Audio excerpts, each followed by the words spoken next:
The Battle with the Dragon. Beowulf presents Hrothgar with the jeweled hilt of the magic sword.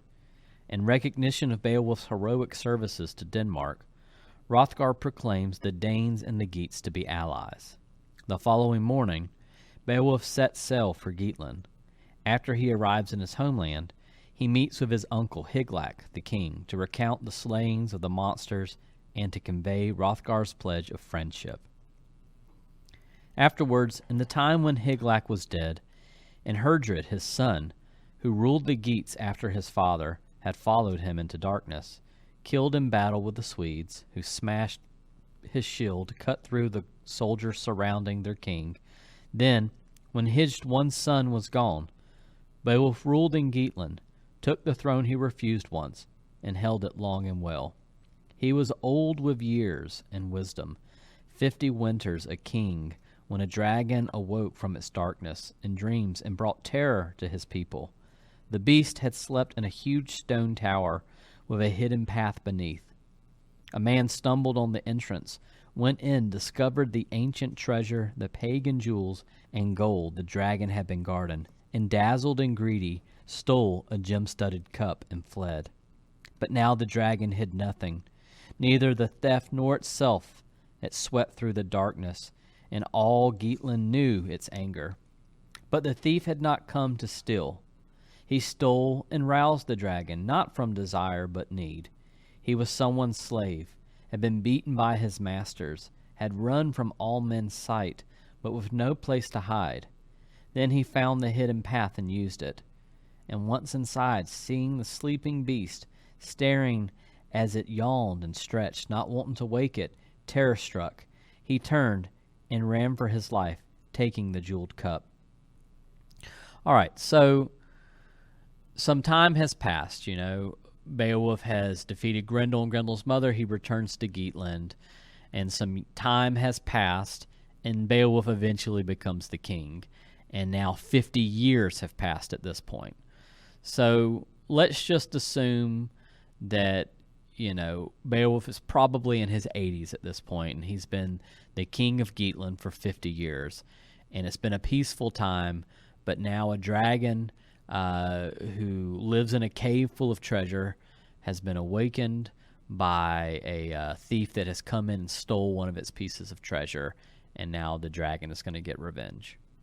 And I bet you guys are all wondering, so how did this treasure even get in this tower in the first place? Well, you know what? Here's a very long description of how that came to be. Here we go.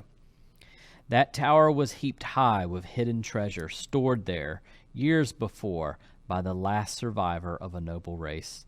Ancient riches left in the darkness as the end of a dynasty came. Death had taken them one by one. The warrior who watched over all that remained mourned their fate, expecting soon the same for himself, knowing the gold and jewels he had guarded so long could not bring him pleasure much longer. He brought the precious cups, the armor, the ancient swords to a stone tower built near the sea. Below a cliff, a sealed fortress with no windows, no doors, waves in front of it, rocks behind.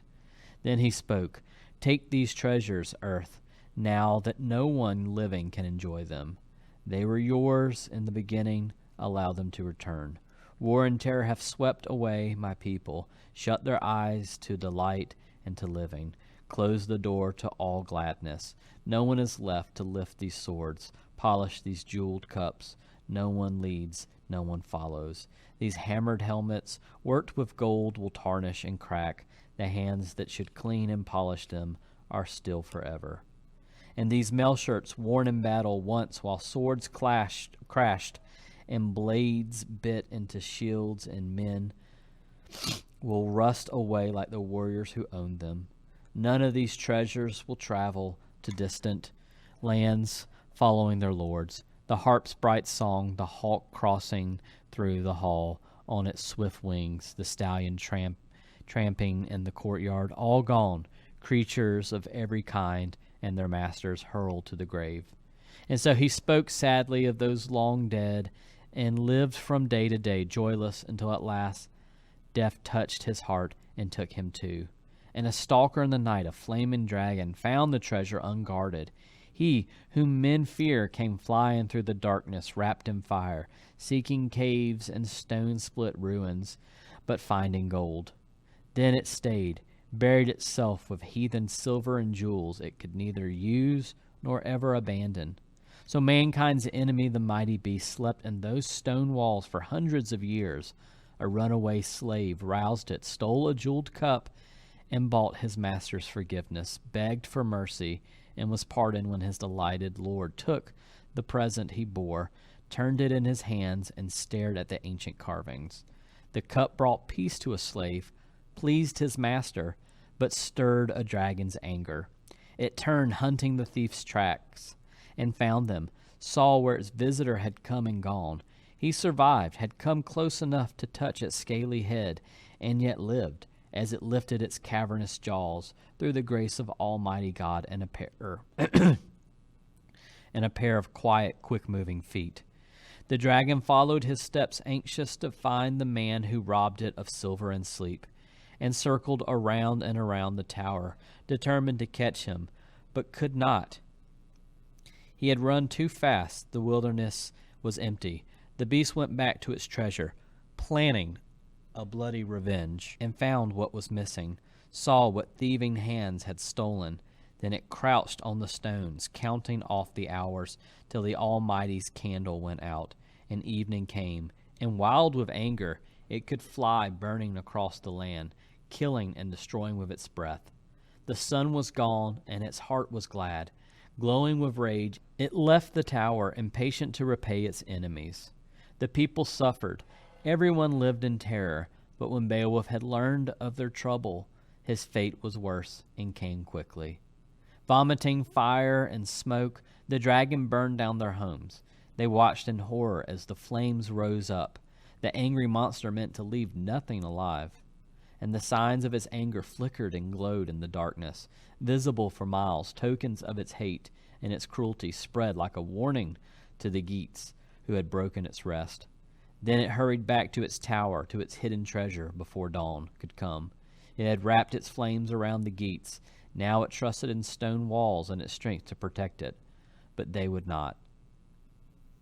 This dragon has gotten its revenge on the Geats by going into its village and kind of destroying the houses, breathing its fire over everything, all right? I want you to note that, like Grendel's attack on the Danes and Grendel's mother attack on the Danes as well, the dragon is also attacking these people at nighttime. During the day, they stay away, but at night is when they come out. Darkness and light have long been kind of associated with good and evil, especially in literature. Then they came to Beowulf their king and announced that his hall, his throne, the best of buildings, had melted away in the dragon's burning breath. Their words brought misery. Beowulf's sorrow beat at his heart. He accused himself of breaking God's law, of bringing the Almighty's anger down on his people. Reproach pounded in his breast, gloomy and dark, and the world seemed a different place. But the hall was gone. The dragon's molten breath had licked across it, burned it to ashes near the shore it had guarded. The Geats deserved revenge. Beowulf their lord, Beowulf their leader and lord began to plan it. Ordered a battle shield shaped of iron, knowing that wood would be useless, that no linden shield could help him, protect him in the flaming heat of the beast's breath. That noble prince would end his days on earth soon, would leave this brief life, but would take the dragon with him, tear it from the heaped-up treasure it had guarded so long, and he'd go to it alone. Scorning to lead soldiers against such an enemy, he saw nothing to fear, thought nothing of the beast's claws or wings or flaming jaws. He had fought before against worse odds, had survived, been victorious in harsher battles, beginning in Heorot, Hrothgar's unlucky hall. So Beowulf has decided that he is going to go fight this dragon. Now, as we discussed, Beowulf at this point is probably in his 80s, and should an elderly person really be fighting a dragon? No, they shouldn't. But this is how Beowulf is going to choose to go out, and that's kind of befitting of kind of an epic hero, right? I mean, Beowulf is not meant to die a peaceful death of old age and, just kind of slowly drift away. He is meant to go out in a blaze of glory, and that's essentially what he's going to be doing, fighting this dragon. But before he does that, he has to give one final, heroic speech, some final boast. And so here he goes. And Beowulf uttered his final boast. I've never known fear. As a youth, I fought in endless battles. I am old now, but I will fight again. Seek fame still, if the dragon hiding in his tower dares to face me. Then he said farewell to his followers, each in his turn, for the last time.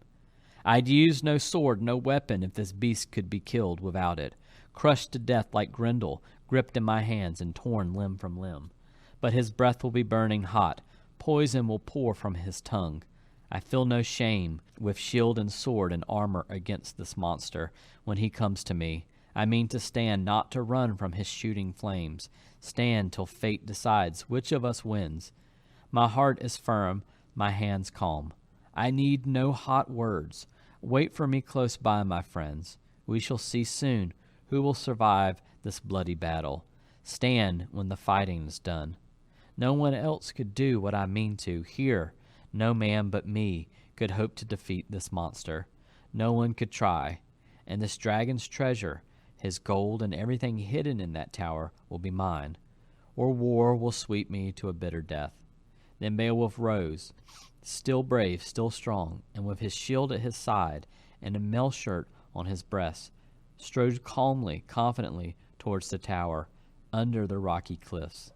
No coward could have walked there, and then he, who endured dozens of desperate battles, who stood boldly while swords and shield clashed. The best of kings saw huge stone arches and felt the heat of the dragon's breath flooding down through the hidden entrance, too hot for anyone to stand, a streaming current of fire and smoke that blocked all passage. And the Geats' lord and leader, angry, lowered his sword and roared out a battle cry, a call so loud and clear that it reached through the hoary rock, hung in the dragon's ear. The beast rose, angry, knowing a man had come. And then nothing but war could have followed. Its breath came first, a steaming cloud pouring from the stone. Then the earth itself shook. Beowulf swung his shield into place, held it in front of him, facing the entrance. The dragon coiled and uncoiled, its heart urging it into battle. Beowulf's ancient sword was waiting, unsheathed, his sharp and gleaming blade. The beast came closer. Both of them were ready, each set on slaughter. The Geats' great prince stood firm, unmoving, prepared behind his high shield, waiting in his shining armor. The monster came quickly towards him, pouring out fire and smoke, hurrying to its fate. Flames beat at the iron shield, and for a time it held, protected Beowulf as he planned. Then it began to melt, and for the first time in his life, that famous prince fought with fate against him, with glory denied him. He knew it, but he raised his sword and struck at the dragon's scaly hide. The ancient blade broke, bit into the monster's skin, drew blood, but cracked and felled him before it went deep enough, helped him less than he needed. The dragon leaped with pain, thrashed and beat at him, spouting murderous flames, spreading them everywhere.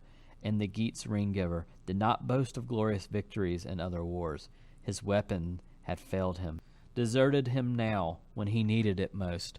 That excellent sword, Agetho's famous son, stared at death, unwilling to leave this world, to exchange it for a dwelling in some distant place, a journey into darkness that all men must make as death ends their brief hours on earth. So things are not going well for Beowulf right now, all right? So he's got his shield, he's got his sword, but the shield is starting to melt with this dragon, shooting fire from its mouth at him, all right? So the sword's melting. It's not helping him, and so he tries to stab it with his sword, and of course the sword breaks. Just like every sword that Beowulf uses except for that giant sword, it breaks. They're useless against these monsters, all right? So he's got to figure something out. but things are not going well for him. Quickly the dragon came at him, encouraged as Beowulf fell back. Its breath flared, and he suffered, wrapped around in swirling flames, a king before, but now a beaten warrior. None of his comrades came to him, helped him, his brave and noble followers. They ran for their lives, fled deep in a wood, and only one of them remained, stood there, miserable, remembering as a good man must what kinship should mean. All right, as Beowulf is being, burned by this dragon, all of his men essentially run away. None of them run in to try to save their lord, their leader, and he is just getting, beaten by this dragon, and he has no one to help him except for one person. So let's see who this one person is, the only person that doesn't run away. His name was Wiglaf. He was Wexton's son and a good soldier. His family had been Swedish once. Watching Beowulf, he could see how his king was suffering, burning, remembering everything his lord and cousin had given him, armor and gold, and the great estates Wexton's family enjoyed. Wiglaf's mind was made up. He raised his yellow shield and drew his sword, an ancient weapon that had once belonged to Onelia's nephew, and that Wexton had won, killing the prince when he fled from Sweden, sought safety with Herdred, and found death. And Wiglaf's father had carried the dead man's armor and his sword to Onelia, and the king had said nothing, only giving him armor and sword and all, everything his rebel nephew had owned and lost when he left this life. And Wexton had kept those shining gifts, held them for years, waiting for his son to use them, wear them as honorably and well as once his father had done. Then Wexton died, and Wiglaf was his heir, inherited treasures and weapons and land. He'd never worn that armor, fought with that sword until Beowulf called him to his side, led him into war. But his soul did not melt. His sword was strong. The dragon discovered his courage and his weapon when the rush of battle brought them together, and Wiglaf, his heart heavy, uttered the kind of words his comrades deserved. I remember how we sat in the mead hall, drinking and boasting, how brave we'd be when Beowulf needed us. He who gave us these swords and armor, all of us swore to repay him when the time came, kindness for kindness, with our lives, if he needed them. He allowed us to join him, chose us from all his great army, thinking our boasting words had some weight, believing our promises, trusting our swords. He took us for soldiers, for men. He meant to kill this monster himself, our mighty king, fight this battle alone and unaided, as in the days when his strength and daring dazzled men's eyes. But those days are over and gone, and now our Lord must lean on younger arms. And we must go to him while angry flames burn at his flesh. Help our glorious king. By Almighty God, I'd rather burn myself than see flames swirling around my Lord. And who are we to carry home our shields before we've slain his enemy, and ours to run back to our homes with Beowulf so hard-pressed here? I swear that nothing he ever did deserved an end like this, dying miserably and alone, butchered by this savage beast. We swore that these swords and armor were each for us all. All right, so Wiglaf, he tells these cowards, the men that have deserted Beowulf, what he really thinks, and now he's going to go help Beowulf. Then he ran to his king, crying encouragement as he drove through the dragon's deadly fumes. Beloved Beowulf, remember how you boasted once that nothing in the world would ever destroy your fame. Fight to keep it. Now, be strong and brave, my noble king, protecting life and fame together. My sword will fight at your side. The dragon heard him, the man-hating monster, and was angry. Shining with surging flames, it came for him, anxious to return his visit. Waves of fire swept at his shield, and the edge began to burn. His mail shirt could not help him, but before his hands dropped the blazing wood, Wiglaf jumped behind Beowulf's shield. His own was burned to ashes. Then the famous old hero, remembering days of glory, lifted what was left of Nagling, his ancient sword, and swung it with all his strength, smashed the gray blade into the beast's head.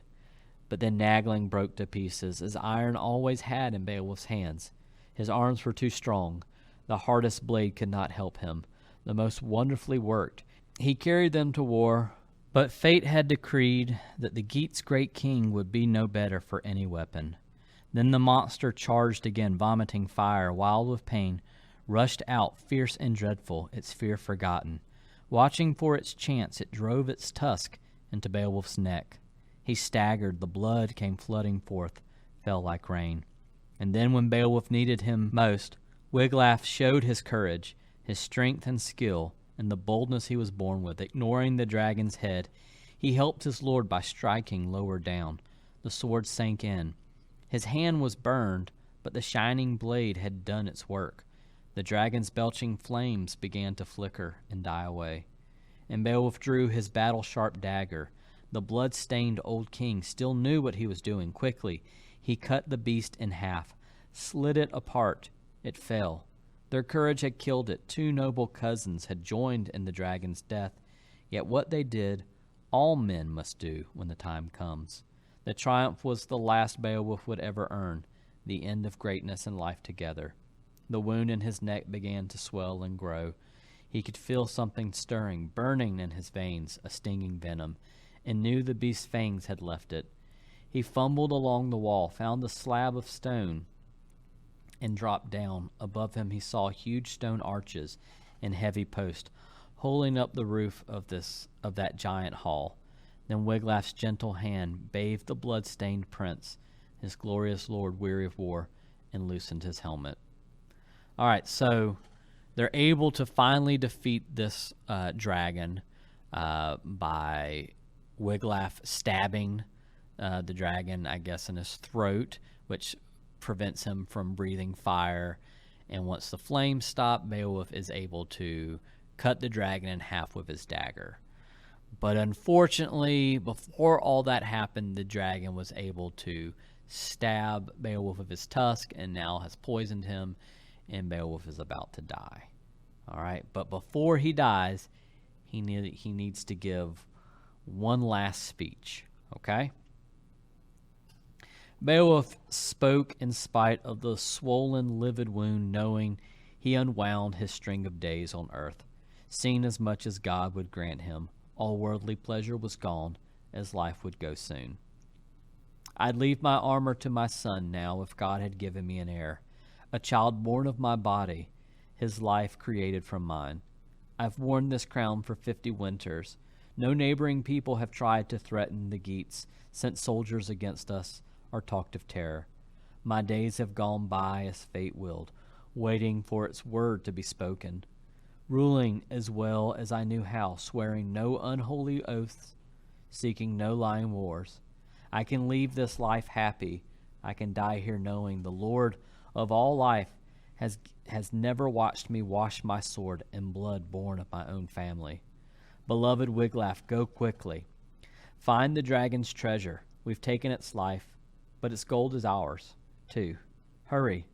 Bring me ancient silver, precious jewels, shining armor, and gems before I die. Death will be softer, leaving life in this people I've ruled so long if I look at this last of all prizes. Then Wexton's son went in as quickly as he could, did as the dying Beowulf asked, entered the inner darkness of the tower, went with his mail shirt and sword. Flushed with victory, he groped his way, a brave young warrior, and suddenly saw piles of gleaming gold, precious gems scattered on the floor, cups and bracelets, rusty old helmets, beautifully made but rotting with no hands to rub and polish them. They lay where the dragon left them. It had flown in the darkness once before fighting its final battle. So gold can easily triumph, defeat the strongest of men, no matter how deep it is hidden. And he saw hanging high above a golden banner woven by the best of weavers, and beautiful. And over everything he saw a strange light, shining everywhere, on walls and floor and treasure. Nothing moved. No other monster appeared. He took what he wanted, all the treasures that pleased his eye, heavy plates and golden cups and the glorious banner, loaded his arms with all that could hold.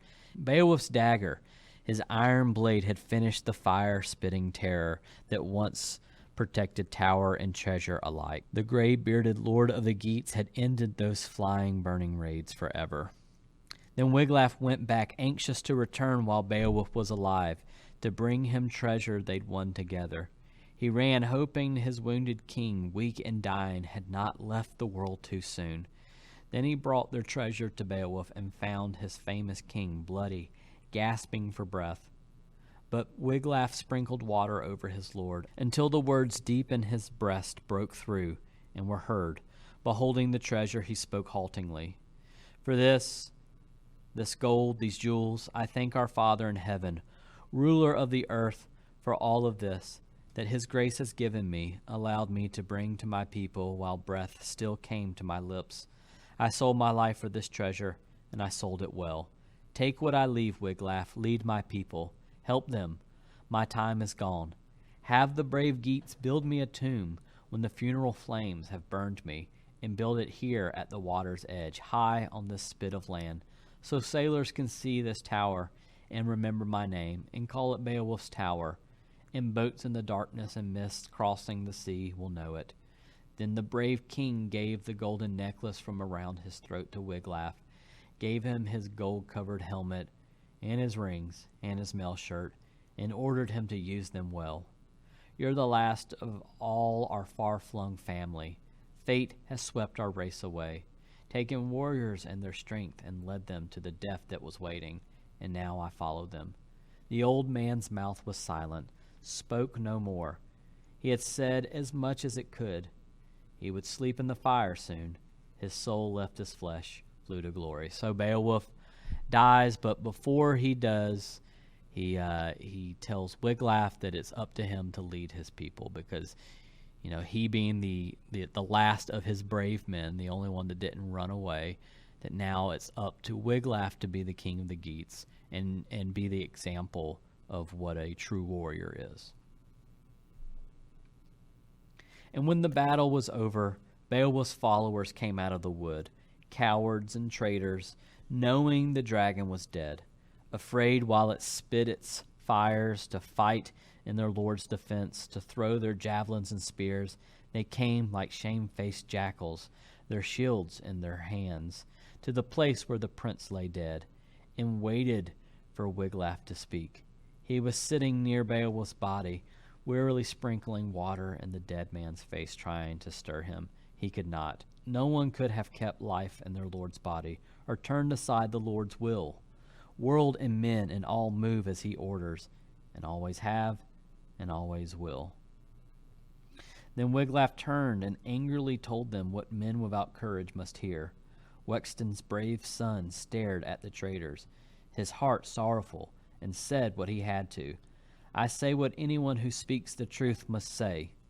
Your Lord gave you gifts, swords, and the armor you stand in now. You sat on the mead hall benches, prince and followers, and he gave you with open hands helmets and mail shirts, hunted across the world for the best of weapons. War came and you ran like cowards, dropped your swords as soon as the danger was real. Should Beowulf have boasted of your help, rejoiced in your loyal strength?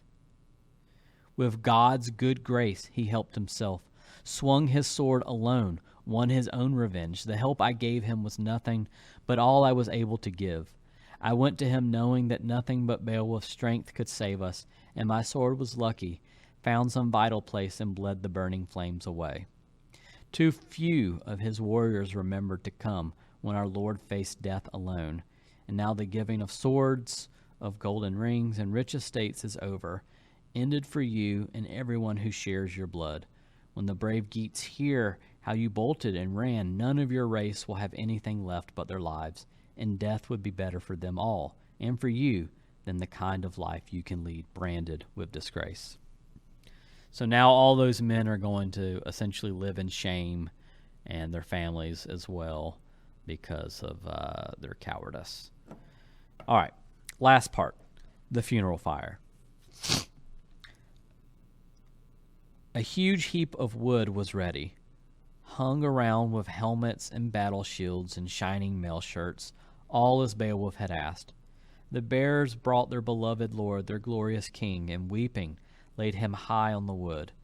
Then the warriors began to kindle the greatest of funeral fires. Smoke rose above the flames, black and thick, And while the wind blew and the fire roared, they wept, and Beowulf's body crumbled and was gone. The Geats stayed, moaning their sorrow, lamenting their lord. A gnarled old woman, hair wound tight and gray on her head, groaned a song of misery, of infinite sadness, in days of mourning, of fear and sorrow to come, slaughter and terror and captivity, and heaven swallowed the billowing smoke. Then the Geats built the tower as Beowulf had asked, strong and tall, so sailors could find it from far and wide. Working for 10 long days, they made his monument, sealed his ashes in walls as straight and high as wise and willing hands could raise them. And the riches he and Wiglaf had won from the dragon, rings, necklaces, ancient hammered armor, all the treasure they'd taken were left there too. Silver and jewels buried in the sandy ground, back in the earth again, and forever hidden and useless to men. And then 12 of the bravest Geats rode their horses around the tower, telling their sorrow, telling stories of their dead king and his greatness, his glory, praising him for heroic deeds, for a life as noble as his name. So should all men raise up words for their lords, warm with love, when their shield and protector leaves his body behind, sends his soul on high. And so Beowulf's followers rode, mourning their beloved leader, crying that no better king had ever lived, no prince so mild, no man so open to his people, so deserving of praise.